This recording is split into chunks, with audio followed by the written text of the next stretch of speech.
This series of videos chronicles my trip through New Zealand, from North Island to South Island. Hidden in the hills of New Zealand lies a place that feels more real than the movies. Welcome to Hobbiton. Walk with me through this unreal place and see why it feels alive. In this video, we explore the world-famous Hobbiton Movie Set. We left our bus behind and boarded one of the official Hobbiton tour coaches, joining a full load of visitors on the journey to the handcrafted film set built specifically for The Lord of the Rings. An official guide accompanied us the entire way, bringing the magic of Middle-earth to life. Before the tour began, the girls wanted their photos and videos in front of the famous sign. They returned the favor by snapping a shot of me posing like a true tourist. The girls were the real superfans. The tour bus made its way to the tour site, following a narrow, winding road. Along the way, we got a glimpse of the farmhouse of the owner of this property, who is now probably a millionaire. This is the staging area and the starting point of the tour. You can see Ignacio getting in on the touristy stuff. As we made our way along the winding footpath, we got our first glimpse of the Hobbiton homestead. We walked past most of the buildings and landscaped areas, with our guide pointing up important details and providing an informative narration along the way. The guide shared so many fascinating details, one after another, that eventually it all became a bit overwhelming. Showing every single building we passed would get repetitive fast, so instead I'll mix in wider shots and close-ups where they really matter. Hobbiton looks like a real village today, but it began as a temporary film set built deep in the rolling hills of Matamata. When Peter Jackson first scouted this farmland from a helicopter, he knew instantly it was the perfect Shire. Crews spent months reshaping the landscape, carving roads, planting gardens, and even importing fully grown trees to match Tolkien's descriptions. Many of the hobbit holes were originally just facades, built into the hillside with timber, polystyrene, and plaster, designed to look centuries old despite being brand new. During filming for The Lord of the Rings, the entire area was a closed production zone, buzzing with carpenters, set dressers, gardeners, and camera crews. After the trilogy wrapped, most of the structures were removed. But when the Hobbit films were announced, the set was rebuilt, this time in permanent materials.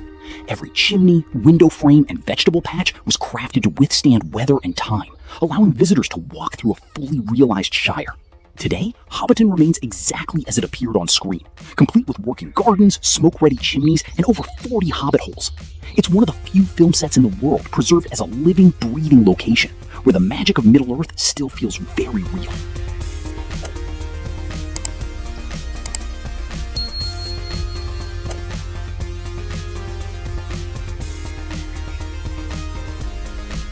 This is one of the few buildings they actually let you step inside for a quick photo op. Moments later, the skies opened up and Mother Nature unleashed a full-on deluge. It poured so hard for several minutes that even with umbrellas, everyone in the tour group ended up soaked from the waist down. As the rain hammered down on us, we hurried toward one of the few buildings with a fully finished interior. Only one building in Hobbiton is fully finished inside, and it's the one visitors are allowed to step into. While most hobbit holes were built as exterior facades for filming, this structure was designed as a practical interior space, used during production for close-up shots, prop staging, and continuity checks. Inside, the rooms are arranged just like a traditional hobbit dwelling, complete with low ceilings, rounded doorways, and cozy nooks. The furnishings look straight out of an old English cottage. Wooden tables, simple chairs, shelves lined with crockery, and small personal items that make the space feel lived in. It's the only place on the tour where you can walk through a fully realized interior and get a sense of what life inside the Shire might have felt like.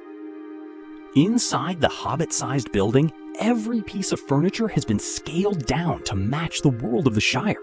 The beds are shorter, the tables sit lower to the ground, and even the chairs and writing desks are built to hobbit proportions.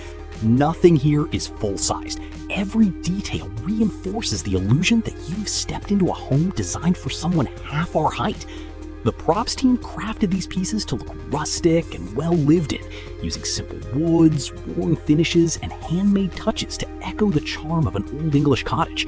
Shelves are lined with tiny crockery, miniature books, and everyday items that make the space feel authentic. It's a rare chance to see how the filmmakers blended craftsmanship and storytelling to bring Middle-earth to life from the inside out. As we walked through this home, you could see how the space was built to support close-up shots. Worn wooden tables, tiny writing desks, and everyday items placed exactly where a hobbit might leave them.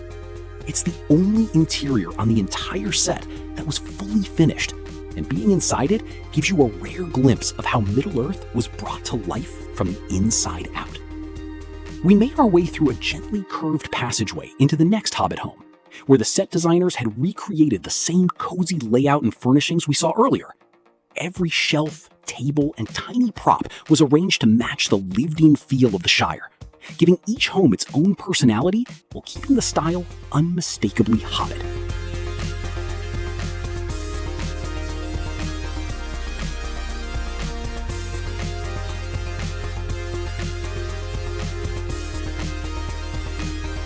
When we stepped back outside after the indoor tour, the rain had finally eased, but it left behind slick, muddy trails. With the visit nearly wrapped up, we all made our way toward the next filming location, the iconic Green Dragon Inn.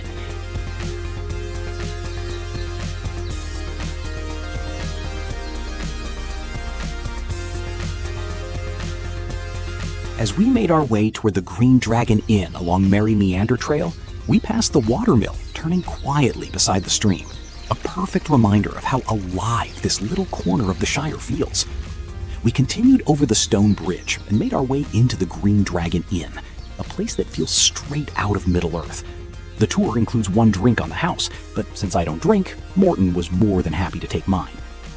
Inside the Green Dragon Inn, the whole place felt alive with that cozy Shire charm. Low timber beams, crackling fireplaces, and wooden tables that looked like they'd hosted 100 stories before ours. We found a spot to settle in, drinks in hand, and spent a while just soaking up the atmosphere. The girls were especially excited. Visiting the Hobbiton Movie Site had been on their bucket list for years, and seeing them light up as they discussed exploring every corner made the moment even better.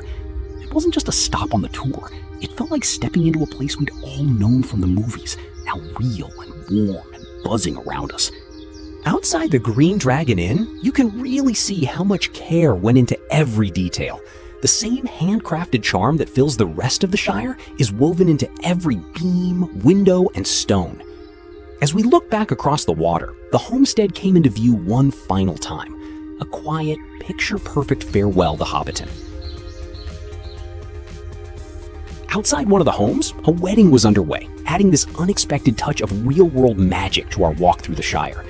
According to our guide, a cheap wedding package can cost 25,000 New Zealand dollars, up to the $250,000 range, depending on how much of the set you want to use, how many guests you're hosting, and whether you include catering inside the Green Dragon.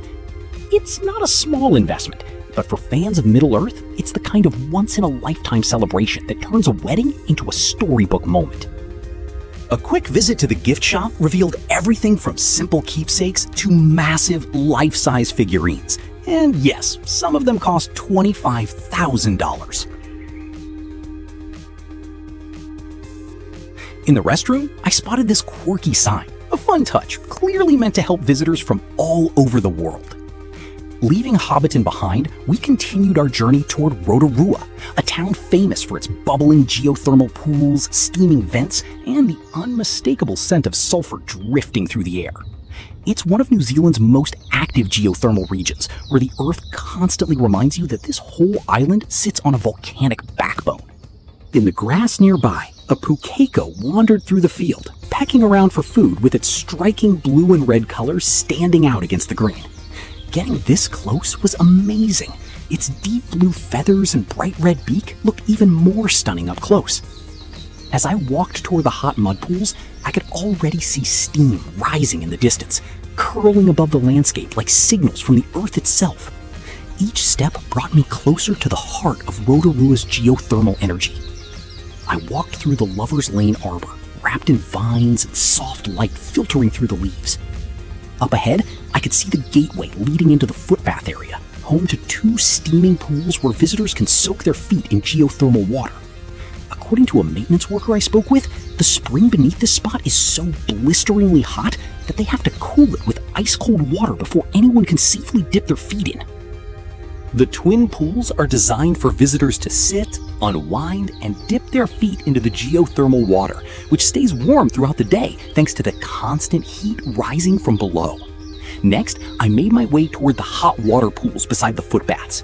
Even from a distance, the sharp scent of sulfur hit me, a sure sign that serious geothermal activity was waiting just ahead. Standing at the edge of the pools, I could feel the heat pouring off the water. When the wind changed direction, the steam swept over me, warm and intense, like the earth exhaling right into my face. Signs posted around the pools warn visitors about the extreme temperatures of the upwelling water and make it very clear that no one should climb over the fence or get too close. The mist rising from the pools was incredibly dramatic, the cold early morning air clashing with the scorching geothermal heat and creating massive clouds of steam that billowed into the sky. It was an unforgettable sight, something I'd never experienced before. Standing there in the middle of all that raw geothermal energy was truly exhilarating and humbling. Rotorua sits atop the Taupō Volcanic Zone, one of the most active geothermal regions on the planet. Beneath this quiet landscape, a massive reservoir of volcanic heat is constantly at work. Rainwater and groundwater seep deep into the earth, where they encounter rock heated by magma far below. That water is superheated under immense pressure, transforming into steam that forces its way upward through fractures in the crust. As that energy rises, it feeds Rotorua's boiling springs, bubbling mud pools, and the thick columns of vapor drifting across the surface. Every plume of steam you see here is a direct expression of the volcanic forces still shaping this region, a reminder that the ground beneath Rotorua is very much alive. Visiting this place left me awestruck.